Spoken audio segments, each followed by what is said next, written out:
13 दिसंबर 2001। ये सिर्फ एक तारीख नहीं है। ये भारतीय लोकतंत्र पर हुए सबसे सबसे दुस्साहसी हमलों में से एक का प्रतीक है। आज हम इसी की पड़ताल करेंगे। जानेंगे कि कैसे सिर्फ 40 मिनट के अंदर भारत की सत्ता का दिल, उसका केंद्र, एक वॉर जोन में तब्दील हो गया था। उन्होंने दरवाजा मुश्किल से खोला ही था कि उनके आसपास की दुनिया एक जोरदार धमाके में फट पड़ी। ये शब्द थे उस वक्त के सांसद आर.के. आनंद के, और ये उस पल के खौफ को, उस अफरा-तफरी को बिल्कुल साफ बयां करते हैं। मतलब एक सामान्य सी सुबह थी और अचानक गोलियों की आवाज, धमाकों का शोर, सब कुछ बदल गया। भारत की संसद, जहां बहस होती है, जहां कानून बनते हैं, वो जगह पलक झपकते ही एक जंग के मैदान में बदल गई। और यही वो बड़ा सवाल उठता है कि आखिर कैसे सिर्फ 5 आतंकवादियों ने दुनिया के सबसे बड़े लोकतंत्र को कुछ देर के लिए ही सही लगभग पंगु बना दिया था। यह सवाल आज भी उतना ही अहम है। तो चलिए आज इस पूरी साजिश की परतें खोलते हैं और समझते हैं कि उस दिन असल में हुआ क्या था, क्यों हुआ था और यह सब मुमकिन कैसे हो पाया। तो बात है 13 दिसंबर 2001 की। दिल्ली की एक आम सर्द सुबह। पार्लियामेंट कॉम्प्लेक्स में शीतकालीन सत्र चल रहा था, तो जाहिर है गहमागहमी का माहौल था। देश के बड़े बड़े नेता, मंत्री, सांसद सब अंदर मौजूद थे और किसी को दूर दूर तक इस बात का अंदाजा नहीं था कि अगले कुछ ही मिनटों में इतिहास बदलने वाला है। और इस पूरी कहानी की शुरुआत होती है एक सफेद एम्बेसडर कार से। वही एम्बेसडर कार जो दशकों तक भारतीय राजनीति और सत्ता का प्रतीक रही है। सुबह के लगभग 11:15 बजे यही कार संसद परिसर में दाखिल होती है। बाहर से देखने में ये बिल्कुल एक आम सरकारी गाड़ी लग रही थी, लेकिन इसके अंदर जो था वो भारत के लोकतंत्र पर अब तक के सबसे बड़े हमले की साजिश थी। ये सिर्फ एक कार नहीं थी, बल्कि एक चलता फिरता धोखा था। मतलब इसे असली दिखाने के लिए इतनी बारीकी से काम किया गया था। गाड़ी पर गृह मंत्रालय का नकली स्टिकर लगा था, संसद का फर्जी सिक्योरिटी लेबल भी था। ऊपर से छत पर वो लाल बत्ती चमक रही थी, और हद तो ये थी कि अंदर बैठे आतंकवादी भी सुरक्षा कर्मियों की वर्दी में थे। मकसद बिल्कुल साफ था, पहली नजर में किसी को भी जरा सा भी शक ना हो। और जैसे ही ये धोखा पकड़ा गया, संसद का पूरा परिसर अगले 40 मिनटों के लिए एक जंग के मैदान में तब्दील हो गया। तो चलिए अब उन 40 मिनटों में क्या क्या हुआ उसे पल पल समझते हैं। देखिए सब कुछ कितनी तेजी से हुआ। ठीक 11:40 पर कार गेट 12 से अंदर घुसी, लेकिन बस 1 मिनट बाद ही वो उपराष्ट्रपति के काफिले से टकरा गई। और इसी एक गलती ने, इसी टक्कर ने उनका पूरा प्लान चौपट कर दिया। जैसे ही सुरक्षा अधिकारी जेपी यादव ने उन्हें रोकने की कोशिश की, आतंकवादियों ने गोलियां चला दी। यादव जी इस हमले में शहीद होने वाले पहले व्यक्ति थे, लेकिन शहीद होने से पहले उन्होंने वायरलेस पर एक अलर्ट भेज दिया था। और वो अलर्ट, वो एक मैसेज उस दिन का सबसे बड़ा टर्निंग पॉइंट साबित हुआ, क्योंकि अलर्ट मिलते ही ठीक 11:45 पर संसद के सारे दरवाजे अंदर से सील कर दिए गए। अब यहीं पर आतंकवादियों का पूरा प्लान ताश के पत्तों की तरह बिखर गया। देखिए उनका असल इरादा क्या था। प्लान यह था कि गेट नंबर 1 के पास कार को उड़ा देंगे, जिससे एक जबरदस्त धमाका होगा, अफरा तफरी मचेगी और उसी का फायदा उठाकर वो मुख्य बिल्डिंग में घुस जाएंगे और सांसदों को बंधक बना लेंगे। लेकिन हकीकत में क्या हुआ? वो छोटी सी टक्कर, उस एक टक्कर ने सब बदल दिया। कार में जो 30 किलो आरडीएक्स रखा था उसके तार ढीले पड़ गए और वो धमाका हुआ ही नहीं। मतलब सिर्फ एक टक्कर ने भारत को एक बहुत बहुत बड़ी तबाही से बचा लिया। तो जब उनका मेन प्लान फेल हो गया तो आतंकवादी पूरी तरह बौखला गए। वो अलग अलग दिशाओं में अलग अलग गेट्स की तरफ भागे। उनका जो सरगना था मोहम्मद, उसने गेट नंबर 1 के पास खुद को उड़ा लिया। बाकी के 3, राजा, हमजा और राणा, वो गेट नंबर 9 और 10 की तरफ भागे, जहां उन्हें घेर लिया गया। और जो 5वां था हैदर, वो गेट नंबर 5 की तरफ दौड़ा। लेकिन हमारे सुरक्षा बलों की मुस्तैदी देखिए, उन्होंने आतंकवादियों को कहीं भी टिकने नहीं दिया। ये एक तरफा गोलीबारी नहीं थी, बल्कि एक सोची समझी बेहतरीन जवाबी कार्रवाई थी, जिसने उन सभी को संसद भवन के बाहर ही ढेर कर दिया। कभी कभी ना इतिहास की बड़ी बड़ी लड़ाइयां बहुत छोटे छोटे कामों से जीती जाती हैं, और उस दिन ऐसा ही हुआ। वॉच एंड वार्ड स्टाफ ने जो फौरन सारे दरवाजे बंद करने का फैसला लिया, बस वही फैसला गेम चेंजर साबित हुआ। ये सुनने में बहुत साधारण सी बात लगती है ना, कि दरवाजे बंद कर दिए। लेकिन इसी एक एक्शन ने उन 5 आतंकवादियों को बाहर ही फंसा दिया और अंदर मौजूद सैकड़ों सांसदों, मंत्रियों और स्टाफ की जान बचा ली। ये उस दिन की सबसे बड़ी और सबसे अहम जीत थी।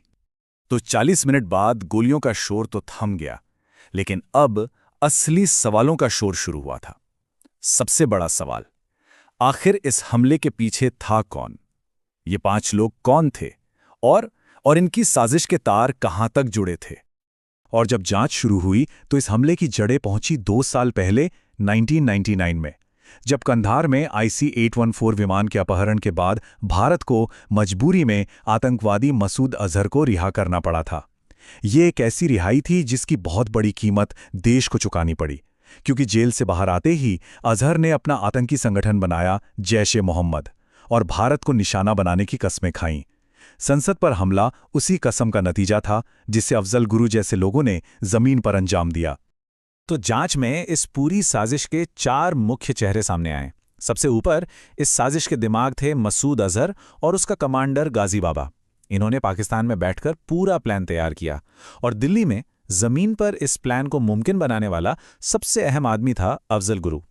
आतंकवादियों को दिल्ली में छिपाने की जगह देना, उनके खाने पीने का इंतजाम, हथियार मुहैया कराना और हाँ, वही एम्बेसडर कार, ये सब कुछ अफजल गुरु ने ही अरेंज किया था। और इस काम में उसके कजन शौकत हुसैन गुरु ने उसकी मदद की थी। अक्सर बड़ी बड़ी जांच में जो पहला सुराग मिलता है ना, वो किसी बहुत ही अनपेक्षित जगह से आता है। यहां भी ऐसा ही हुआ। दिल्ली के एक कार डीलर थे हरपाल सिंह। वो टीवी पर हमले की खबरें देख रहे थे जब अचानक उनकी नजर उस सफेद एम्बेसडर पर पड़ी और वो उसे फौरन पहचान गए। अरे, ये तो वही कार है जो उन्होंने सिर्फ 2 दिन पहले कुछ लोगों को बेची थी। उन्होंने तुरंत पुलिस को फोन किया और बस उनका वो एक फोन कॉल पुलिस के लिए पहली और सबसे बड़ी कामयाबी साबित हुआ, जिसने पूरी जांच को सही दिशा दे दी। ये हमला सिर्फ संसद की बिल्डिंग पर नहीं हुआ था। यह हमला पूरे देश की आत्मा पर, उसके स्वाभिमान पर हुआ था। और इसका जो असर हुआ वो फौरन और बहुत बहुत गहरा था। पूरा देश सख्ती में था। 14, ये वो आंकड़ा है जो इस हमले की भारी कीमत को बताता है। 14 जानें गईं। 5 आतंकवादी तो मारे ही गए, लेकिन उनके अलावा हमने अपने 9 बहादुर सुरक्षाकर्मियों को खो दिया। इनमें दिल्ली पुलिस के जवान थे, संसद के सुरक्षा गार्ड्स थे और एक बेकसूर माली भी था जो बस अपना काम कर रहा था। हर एक जान बहुत कीमती थी। लेकिन कहते हैं ना, जितना गहरा अंधेरा होता है, सितारे उतने ही ज्यादा चमकते हैं। उस दिन भी बहादुरी के ऐसे ही कई सितारे चमके। सीआरपीएफ की कांस्टेबल कमलेश कुमारी, एक ऐसी वीरांगना जिन्होंने एक आत्मघाती हमलावर को अपनी तरफ आते देखा, उसे रोका और अपनी जान देने से पहले अलर्ट भी जारी कर दिया। या फिर कांस्टेबल संतोष कुमार, जिन्होंने अकेले ही 3 आतंकवादियों को ढेर कर दिया। ये सिर्फ नाम नहीं है, ये उस हिम्मत और बलिदान की मिसालें हैं जिन्हें ये देश कभी नहीं भुला सकता। जब संसद के बाहर गोलियों की लड़ाई खत्म हुई तो संसद के अंदर एक नई सियासी लड़ाई शुरू हो गई। सरकार ने कड़ा रुख अपनाते हुए कहा कि आतंकवादियों और उनके आकाओं को वो जहां भी होंगे खत्म कर दिया जाएगा। वहीं दूसरी तरफ विपक्ष ने इसे सुरक्षा में एक बहुत बड़ी चूक और एडमिनिस्ट्रेटिव फेलियर यानी प्रशासनिक विफलता करार दिया। और इसी गर्मागर्म माहौल में पोटा जैसा एक बहुत सख्त आतंकवादी विरोधी कानून भी लाया गया, जिस पर आगे चल के काफी सियासत भी हुई। इस हमले की गूंज सिर्फ दिल्ली तक ही सीमित नहीं रही, बल्कि ये सीधे अंतर्राष्ट्रीय सीमाओं तक पहुंची। भारत ने जवाब में ऑपरेशन पराक्रम लॉन्च किया।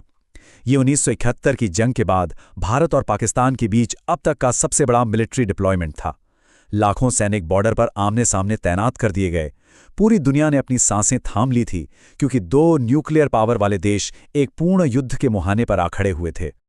तो ये हमला सिर्फ एक घटना बनकर नहीं रह गया, इसने भारत की सामूहिक चेतना पर एक ऐसा गहरा जख्म, एक ऐसा स्थायी निशान छोड़ा है जिसे भुलाया नहीं जा सकता। उस वक्त इंडिया टुडे ने लिखा था, ये भारत का अपना ग्राउंड जीरो बन गया है। और ये बात बिल्कुल सही थी। देखिए, जैसे अमेरिका के लिए 9/11 की तारीख है जिसने उसे हमेशा के लिए बदल दिया, ठीक वैसे ही भारत के लिए 13 दिसंबर की तारीख है। यह सिर्फ एक और आतंकी हमला नहीं था, ये भारत का अपना ग्राउंड जीरो था। एक ऐसा पल जिसने पूरे देश की सोच को, उसकी नीतियों को झकझोर कर रख दिया। तो आखिर में सवाल उठता है कि इस हमले की विरासत क्या है? इसने हमें गहरे जख्म तो दिए, लेकिन साथ ही कुछ बहुत जरूरी सबक भी सिखाए। संसद की सुरक्षा को ऐसा बनाया गया कि उसे भेदना लगभग नामुमकिन हो। पोटा जैसे सख्त कानून बनाए गए। लेकिन शायद इसकी सबसे बड़ी विरासत यह है कि इस हमले ने पूरी दुनिया को यह दिखा दिया कि भारत का लोकतंत्र गोलियों और बमों से डरकर झुकने वाला नहीं है, बल्कि हर चोट के बाद और भी मजबूत होकर खड़ा होता है। और अंत में ये घटना हमें उसी एक बुनियादी सवाल पर लाकर छोड़ देती है जिसका सामना आज दुनिया का हर लोकतंत्र कर रहा है। सवाल ये है कि एक देश अपनी आज़ादी, अपने खुलेपन को कायम रखते हुए खुद को सुरक्षित कैसे रखे, सुरक्षा और स्वतंत्रता के बीच का वो नाजुक संतुलन कैसे बनाए। 2001 का वो हमला हमें इसी मुश्किल संतुलन को साधने की चुनौती की हमेशा याद दिलाता रहेगा।